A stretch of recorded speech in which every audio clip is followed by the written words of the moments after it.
أم أسلمت للنكد أم السراب ابتلى عينيك بالرمد أم هل بلغت المنى والشمس ما وقفت والعمر والعاقبة للمتقين والصلاة والسلام على رسوله محمد وعلى آله وأصحابه أجمعين. ربنا ظلمنا أنفسنا وإن لم تغفر لنا وترحمنا لنكونن من الخاسرين.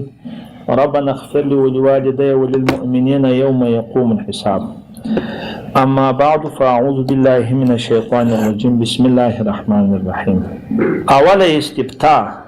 ښځه به یې د طلاق او د وفات په کوم ځای کې تېروي، دا ځای ته پام وکړئ. زموږ دغه ښځه به د طلاق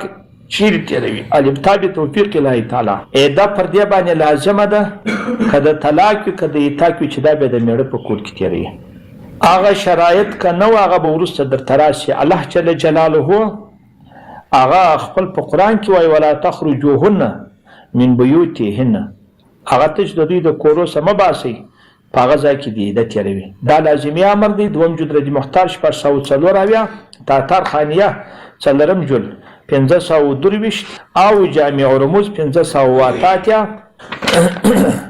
او مجموع الانهور جلد اول 155 دوری منتقام دغه دی او فتاوای عصر 150 او فقه حنفي وادلته هغه دوم جلد درېمه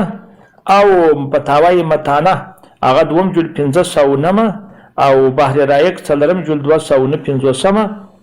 او بدایع و صنایع درېم جلد 325 او فتاوای عالمگیریه 515 جلد اول او تنکیه امیدیه جلد اول و 50 امداد الفتاوا دوم جلد 480 فتاوای محمودیه 22 جلد 392 او دا اول اسو دوهم استفتاء دوهمه. دې ځای ته پام وکړئ. دغه شرایط په مخکې صفو کې هم راځي، په وروسته صفو کې هم راځي. د میړه په کور کې فرض دا ده چې دا به څوک تېروي، عیده تېروي. خو که دغه ستونزې وي هغه یا دا پر ځان بیرېدله چې زما سره ناروا ونیسي، یا په زوره لکه دا زموږ د زمانې له په زوره نکاح سره ونیسي، په زوره بل چم، یا پر مال بیرېدل او یا دا خونه ونړېدل، دا خونې ځای نه و یا په دشت کې وه، یو داسې و ضرورت و د ضرورت په خاطر که ولاړه شي بیا ورته جایز دی. که دغه نه ونه دی. دومې استفتاء دا ده که سړي ته هغه سړي ښځې ته طلاق ورکړي او ښځه په کور کې نه وه، بیا به یې دا چیرې تېروي. که سړي خپله ښځه هغه په سفر کې په سفر په حالت کې طلاق کړله نو چیرې به یې تېروي، یا په سفر کې میړه ځینې مړ سو نو چیرې به یې تېروي. دلته ابتاء بتوفیق الله تعالی که سړي هغه خپله ښځه طلاق کړله او د خپل کوره کې دا نه وه نو پر دې باندې واجبه دا ده چې خپل کور ته به راځي او ده ته په خپل کور کې تېروي. او دا هلته دا ځایونه به درته راشي. که چیرې راولاړ کړه سو په سفر کې وه هم، خو دغه ځای ګورې دا ګډه صورتونه چې پر یوه ځای واورئ نو به ښه وي. که دلته د سفر اندازه نه وه خپل کور ته دې راشي، او که د سفر اندازه وه هغه دا د پلار کره و په هغه ځای کې دې تېره کې کامن باندې و، او که چیرې ده په سفر کې طلاق کړله هغه دا په چا کې و پر لارې و نو وبه ګورو. که د هغه ځای د امن و په یوې خوا ته لا نه و، دواړو خواو ته سفر و، دې خوا ته هم و هغه خوا ته هم سفر و، نو بیا په دغه ځای که د امن و دلیل یې تېر کړي. او که دغه ځای د امن نه و دا تله نو بیا اولاد دا دی چې دواړې خواوې د سفر وي چې د کور پر خوا راسي. او که یې منتظم درلودی هم په داسې وخت کې منتظم، او که چیرې د کور خوا نږدې و که څه هم د حج ته روانه یې نو بیا به کور ته راسي. که د کور خوا نږدې وه دغه ځای ته پام وکړئ چې په دې ځای باندې مسر خلاص شي.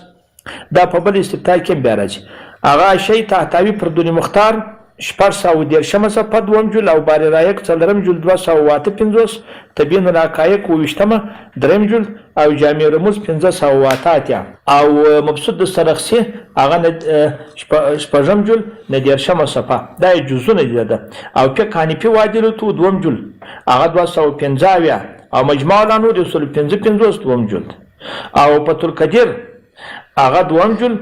380 او عالمگیری 515 هغه جلد اول. او دغه که طلاق د سفر په حالت کې دغه جز چې ښه سمدم واوري. په دې مسله کې څلور صورتونه دي. د چې ما اشاره درته وکړو په څلور صورت درته وایم. اول صورت دا دی چې زوج کوم ځای ته طلاق ورکړي یا وفات سو نو اوس د ښځې او د دې د ښار په مابین کې د سفر اندازې څخه کم مسافه وي نو رجوع به کړي، خپل ښار ته به راځي، فکر کوي خامخا به راځي خپل ښار ته او هلته خپل په کور کې د عیدې تېره کړي، ځکه که چیرې دا ولاړه شي نو احتیاج به پیدا شي، هغه وایي انشا ته د سفر او دا په عیده کې د انشا د سفر نشي کولی. دوم صورت دا دی چې په کوم ځای کې دې طلاق ورکړل سوی دی یا میړه وفات سوی دی، اوس د ښځې او د دې ښار په مابین کې مسافت د 3 ورځو یعنې مسافت د سفر شته که نشته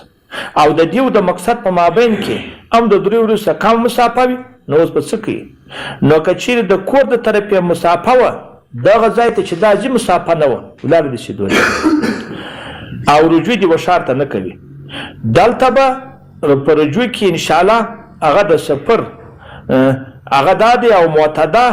دغه ځای ته پام کوي، منع ده د سفر څخه. اوس نو څنګه به کوي؟ دلته طالبان د ځای چمتو چې واوري ښځه د سفره منع ده، که دا د کور خواته راشي مسافره ګرځي، خو دا خوا دې د کا خواته ولاړ شي مسافره نه ګرځي، دغه ځای ته اعتبار دی چې اوس د دې میړه مړ شو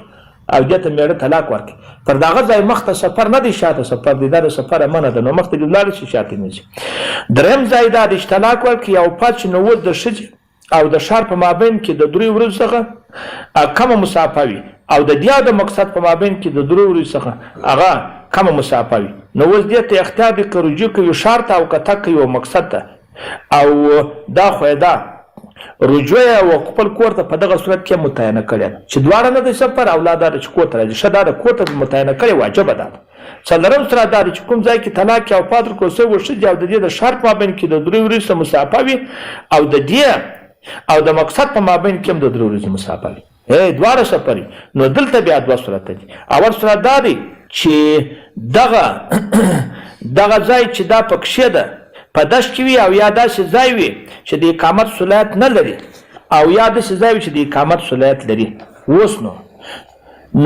که د دې ښځې سره بیا دا ځای ورته ګوري که چیرې راولاړ که سو نو که داسې ځای و چې د اقامت صلاحیت نه لري ښځې ته اختیار دی هغه که ښار ته رجوع کوي او که هلته څوک وي تېروي دا ځای زده کړي ګوري هغه څنګه ځای دی چې د اقامت صلاحیت نه لري نو ښځې ته اختیار دی کار کم کوي او که خپل مقصد ته تګ کوي دا ګډه ځایونه دي لیکن خو په دې ځای کې رجوع اولاده چې رجوع خپل ښار ته وکړي او عیدت خپل په کور کې تېره کړي او د زوج هغه ورته ګوره دا خو یوه خبره سو او په دغه صورتو کې نو کې لږ یو خبره ده لږ درته وایم که محرم ورسره و بې اتفاق او که محرم و بیا هم دلته عیدت هغه چې دا اوله خبره ده د اخواتم سفر او د اخواتم سفر اوس په دا څه کې که محرم ورسره و دا ځای د چاو د اقامتو په اتفاق دی چې تېرې کې دا اولاد او که چیرې ولاړ سو دې سره محرم ورسره و چېرې خواته دا ځي هم تلای سي لیکن خو اولاد دا دی په دې ځای کې هم چې بېرته به خپل کور ته راځي بېرته به خپل کور ته راځي یو هغه چې په دې خوا کې ګرسره یو بل خطر یو که بل خطر نه و بیا په دغه صورت کې هم دا لازمه ده چې دا به کور ته راځي په دغه صورت کې هم بیا زده کوي. دوم صورت دا دی چې طلاق یا په ښار کې ورکړی وي چې حالت د سفر وي نو صلاحیت د اقامت لري دا ځای دا خو هم سفر دا خو هم سفر ده لیکن خدا ځای صلاحیت د اقامت لري که صلاحیت د اقامت لري په دغه کې به بیا دا څه کوي دلته به عیدت تېروي بې اتفاق په دغه ځای کې که محرم ورسره وي بیا دې هم په دغه ځای کې عیدت تېروي د امام صاحب په نیس او د عیدت څخه مخکې دې د دغه ځایه څه نه وځي او که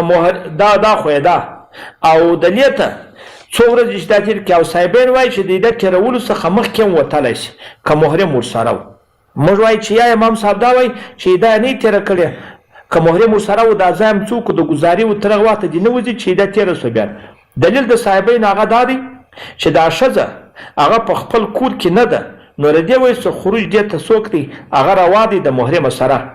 لکه په غیر مصر کې چې په غیر مصر کې وکه محرم ورسره و دواړه خواو سفر پر دې فرض دا و چې د محرم سره به خپل کور ته راتلی دغه څوک دا پر فرض په دې صورت کې لیکن امام صاحب مبارک وایي دلته دا اوس ګوره وایي که محرم ورسره و لکه په غیر مصر کې چې خروج د محرم سره روا دی نو دلته هم دا ده چې دا دې وشي دا دې راشي دا خو دی وایي او امام صاحب بیا دا وایي چې یا خو دواړه طرفه سفر دی په عیده کې که د محرم سره وي که د غیر محرم سره وي سفر نشي کولی چې نشي کولی نو مبتبع یې کول دا نو اصل د کلام دا شو هېڅ زده کړي که دا خوا سفر نه وه اخوا سفر و دې خوا ته به راځي که اخوا سفر نه و دا خوا سفر وه اخوا ته به ځي چې په مابین کې ځي دا یې دوه درېیم صورت زده کړئ دواړه سفر نو دې ته اختیار دی خو سیدار چې راځي کور ته به راځي. درې څلورم دا دی دواړه سفر دی دغه ځای د اقامت دی که نه دی که دغه ځای د اقامت دی مورم ورسره و امام صاحب یې دلې به خامخا تېروي پر دغه پر کول باندې فتوا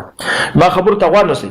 او دغه کول د امام صاحب راجح دی پر دغه فتوا او که چیرې دا ځای د اقامت نه و بیا دواړه طرفه دي او خم سفر دا خم سفر دی په دې کې بیا دا ده چې متعدي چې کور ته به راځي. تاسو پام وکړئ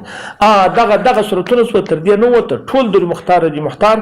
615 دوم جلد دا تاسو پام وکړئ او باری رایک څلورم جلد 261 دا پام وکړئ پام او بدایي و صنایع هغه 326 صفحه دریم جلد او هدایه دوم جلد 408 صفحه او جامع صغیر نه 50 صفحه جلد اول او ملتقى لابور دریم جلد 150 او مجمع الانهور دوم جلد 150 او فتح القدیر 311 صفحه څلورم جلد او عالمگیریه 515 صفحه هغه اول جلد او نطق الفتاوا 314 دلته اوس دغه په جلا استفتاء وایي هلته موږ ویلي وه ما درته په جلا دا بل استفتاء دا ده چې په کومو شرایطو باندې ښځه د بل په کور کې عده تېرولی شي. الابتاء بتوفیق الله تعالی دا شرایط واره واره په سم طریقو زده کوي. اول چې خاوند یې هغه په ظلم سره وباسي یو دوهم د کور مالک یې وباسي دا په یو کور کې دوی په کریا پراته وي. دریم دا زما خبرو ته غوږ نسئ هغه ډوډۍ و خوراکه چې د دې دپاره پرته په کور کې د دې کافي نه وي دا مجبوره ده چې وروځي. درې څلورم کور یې رنګ سي ونریږي. پنځم چې کور یې پاریا سره نیولی وي موت یې چا ورکړي اوس یې ځینې واخلي. شپږم هغه د شپې دا ډېره سخته بیریږي او یا د بل چا ورته ګورې ډېره سخته بیریږي د مرګ څخه یا د بل شي څه دا یې بله تاسې حسابوي چار یوه خبره سي. اووم دا د خوف د شدید د وجې چې ډېره بیره وي یا په اجاره نیولی وي خو مشارتن میاشتې پوره سي دا یې اووه. اتم چې خاوند یې فاسق وي دا ځینې بیریږي چې نور پس کار سره ونه کړي. او بل دا دی چې بیریږي هغه د ورکېدو څخه د مالو د شان په دا ګردو صورتو کې هغه په 604 صفحه کې دوم جلد هغه وده ته اجازه ده د رضی مختار جامع رموزم 588 مجموع الانو ملتقى لابور کړ دا پخوانۍ صفحې دي دا لږ ما چې لږ درته وایم یوه هغه دا دی چې فقه اسلامي معادلو تو دوم جلد هغه 202 صفحه او امداد الاحکام دوم جلد 828 صفحه دغه شه دا بل دا یوه مسله شخصي په پنځمه استفتاء درته وایم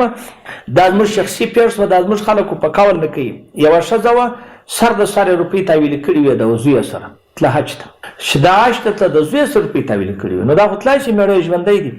خو د محرم دار محرمه سره تلای شي د خپل زوی سره پیسې تاویلې کړې وې 5 ورځې پاته وې چې اوس دوی روانېدل مېړه یې مړ شو. زموږ استفتاء وغوښته دا فتوا مې ورته نوشته کړه نوشته کړه چې دا نشي تلای دا هغه دا دی چې بیخي ډېر تاوانې پیسې هم درته حکومت ورکوي چې ورته وایي موږ سړی یا په یو ولاده په یو شي باندې پاس لیکن د خپل زوی سره په خوا هم ته اوس نشي تلای. دا ابتدا به توفیق الله تعالی دا که داسې وکړي چې د یوې شپې پاڅي ګوري چې عیده نه وه د هغه زوی سره ته اوس هم اوس نشي تلای. دوم جلد 150 صفحه دا زده کوي د مختار عالمګیري اول 319 صفحه فقه عنیفي په صوب الجدید جلد اول 455 صفحه او فتح القدیر هغه دوم جلد 425 صفحه باری رایک هغه دوم جلد 553 صفحه